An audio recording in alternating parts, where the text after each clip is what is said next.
Hi guys, it's Amy here and today I bring you my November book haul. Welcome back everyone. Today I have a book haul to share with you. I'm really excited for it. Who doesn't love a book haul? But first things first, I'd love to hear in the comments down below how you guys are doing. What's the best part of your week so far?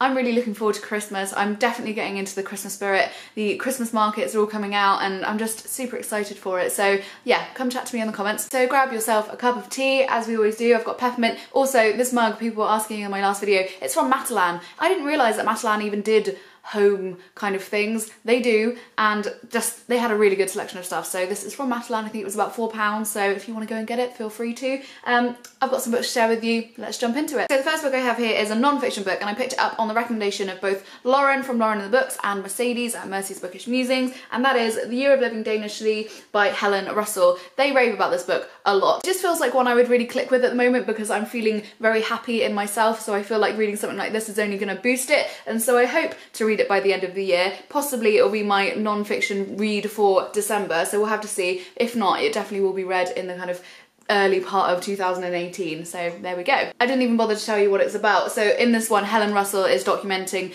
when she moves to Denmark, I believe it is, with her family, and the kind of year that they spend living there and how it's kind of different to our culture and all that. So I think it's going to be good, guys. Next we have one that I saw on Simon at Savage Reads channel, and that is The Photographer by Meike Ziervogel. I read Magda by the same author a couple of months ago and really enjoyed it, so I thought I would pick this one up as well. As with Magda, this one is also set at the end of World War II, although I believe this one is kind of more fiction based. It's about a photographer, as the title would suggest. He takes a picture of a girl, they end up falling in love, but then the war tears them apart and then they end up, I think, reuniting in a refugee camp kind of nearer the end of the war, and it's whether they can reignite that kind of passion and the love that they had when they first met. So I think it's going to be one I enjoy. As you guys know, I do really love a book that's set in World War II, so I shall definitely let you know what I think when I've read it. Next we have the next volume of a comic series that I've been reading, and that is volume 6 of Saga. This is actually one of the only ones, this and Deadly Class is the only other comic series that I've kind of stuck with and I've really enjoyed. So this one is set in space and it follows two species that are at war with each other. The two main characters are from opposing sides and they fall in love and they have a baby. And the whole series is told through the perspective of the baby, who is being kind of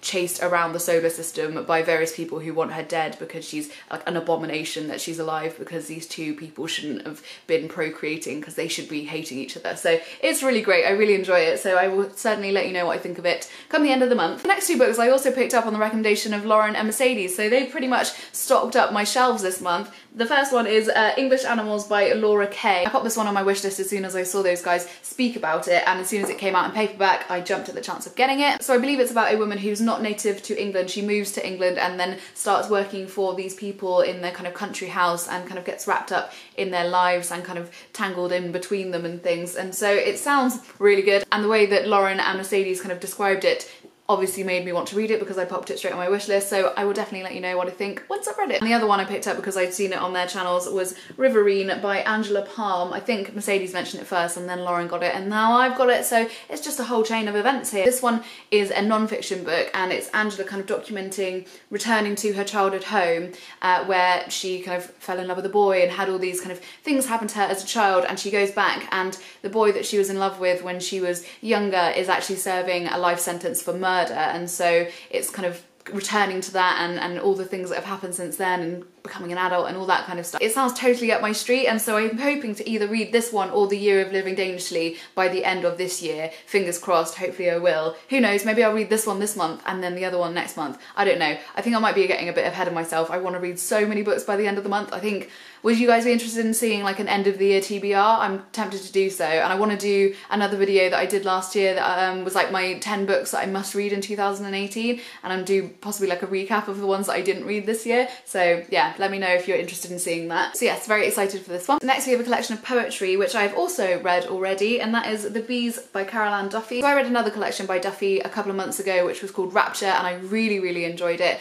I have read this one. I didn't love it quite as much, but I will talk about it more in my wrap-up. Whereas Rapture was concentrated on kind of love and loss and feelings of being in love and things like that, this one is very different. It has a real mixture of different things going on inside, so I will talk about it more at the end of the month. And the final book I have to show you is a graphic novel type thing, and that is Agatha, The Real Life of Agatha Christie. And so this is like a biography of Agatha Christie's life, and it's all done in kind of colour, and as you can see, all the lovely pictures there, and it just kind of goes through what happened in her life. And you guys know that I love reading Agatha Christie books, but I've never read anything about her really, and I've not really even seen like any TV shows about her, but I know that she has an incredibly interesting life, and so I thought this would be perfect to learn more about her. On the back here it says, novelist, wife, nurse, tourist, mother, archaeologist, playwright, dame, discover the real life of Agatha Christie, a thoroughly modern woman. So I think this is going to be a really fun, quick read, and I hope again to possibly read this one by the end of the year. I do have a nice chunk of time off between Christmas and New Year, so I'm really hoping to get a lot of reading done